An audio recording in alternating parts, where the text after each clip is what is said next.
Hey, welcome guys to the farm. We call this the Big Belly Farm.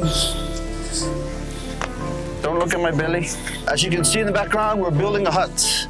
Every time you have a farm, you need a place to relax when the sun is too hot. So that's what we're trying to do right now. It's a traditional hut. We went, cut down some trees to make posts. We're getting some 2x4s and 2x6 to do the roof. But it's a pretty simple hut. There's no foundation. We just dig some holes, the post into the ground, and then we fill it up with concrete. Should hold. It's gonna have a wooden floor, but it's a nice place to relax. Normally when you have a farm, you normally have a house built at the farm so you can basically stay there and watch out for the farm. In our farm so far, we have been planting it since February this year, so it's now 4 months. It's been 4 months since we planted our farm, our banana trees, coconut trees, and then our main crop. The reason why we did the farm is Taro. Our Taro so far is about 3 to 4 months old. We need to wait about 5 more months before we can harvest. We can take a walk over to the Taro patch so we can show you. So we're originally from Samoa, been living in Hawaii for 20 years. We've always grown taro in Samoa, but never this way. This is commercial farming. We grow taro in Samoa, we just put it straight into the ground. None of this rows that you see here. But today, as you can see, we are adopting a new method for the taro. This is how people here in the US farm so that you could sustain rows, covered with paper, and then underneath the paper we have water lines that goes underneath. This is so you could kill all the weeds. This is our first time doing this, so we're looking forward to it. This we can actually produce. But we have about 7,000 crops so far, 7,000 taro. This is about a 5-acre agricultural land, and we are hoping to plant about 10,000 more crops. So we need a lot of taro. Taro takes about 9 months to grow. Taro for days. Hope you're hungry. We probably might be doing some farm tours over here on this property. We could probably utilize the hut that we're building right now, doing a little bit of a tour excursion, plantation experience for those of you who would like to experience life here in the farm. Maybe pull some taro, cook it, and share it with you how we prepare it, and then at the end we can eat it. Sounds like an experience, right? The ground is nice and moist. We actually watered it earlier today. Even though it's been raining a lot here, the rainwater doesn't get into these holes quite easy, so you still need these drip lines. See this? We have these drip lines that run inside of this plastic cover, and it is hooked to a water line on the other side. So every day we have to turn it on and it will drip water inside here. And that's how this gets water. We planted this last week, so these are only about a week old, and look, it's already growing. This is the red type of taro. There's many varieties of taro. I don't know what they're called, but this is one of the better ones. So we were so lucky to get this type of taro. Those of you who are not familiar with taro, taro in Polynesia is potato to Idaho. We Polynesians love our taro. This is what we eat our meat with. This is our staple food.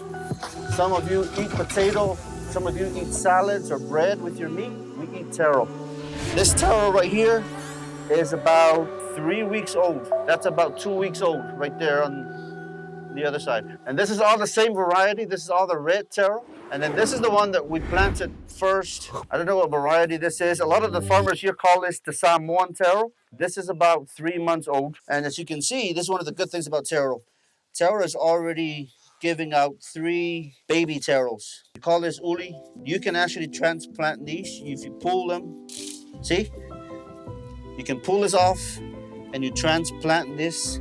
And so you can imagine from 7,000 taro, you can produce 3 times 7, 21,000 taro we can get from 7,000 plants that we have here. So we're gonna have a lot of taro to plant within the next 4 months.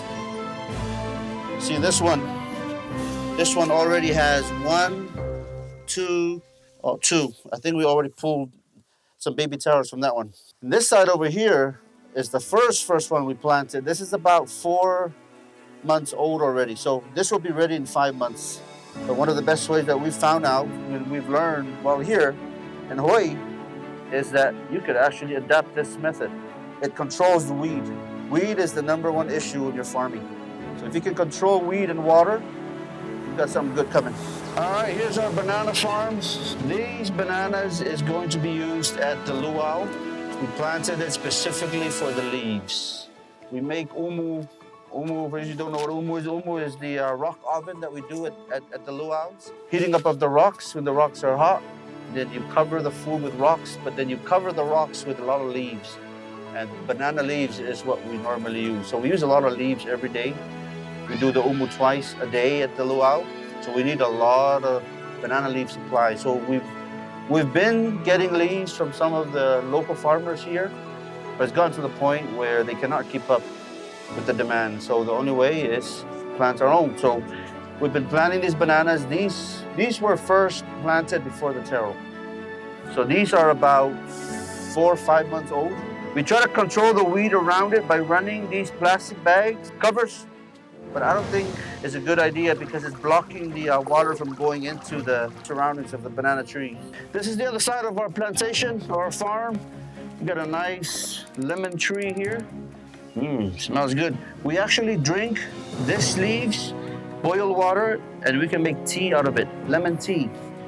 Pick out one of these leaves and you put it into a pot, maybe 10 of these leaves, put into a pot, boil it, add sugar. It's pretty good, healthy. And here is our coconut trees.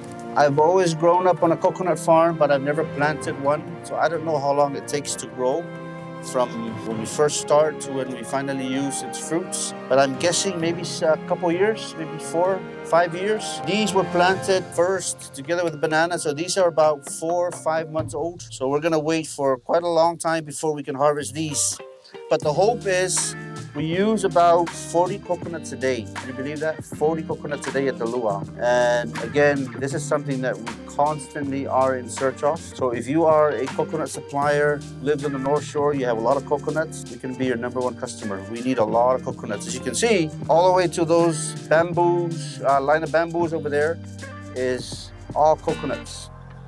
And we're gonna need more coconuts. We use the coconut for cooking, for husking, so the guests could experience it. But we also use the leaves for weaving. We weave baskets out of it so that we can put the umu inside when it's cooked. But then we also have a weaving activity for our guests where they can weave themselves a headband. So coconut is very useful. We got avocados here, 2 avocado trees. We've got 3 mango. I'm very excited for the mango. We've got 3 mango trees growing in the back there. And mango is our Polynesian peach. Imagine a very yummy, juicy peach. That's a mango to the Polynesian. And I love mango, so I can't wait for those. And we planted it on purposely in the back of the farm, away from the road, so that people don't steal our mangoes. Don't steal our mangoes.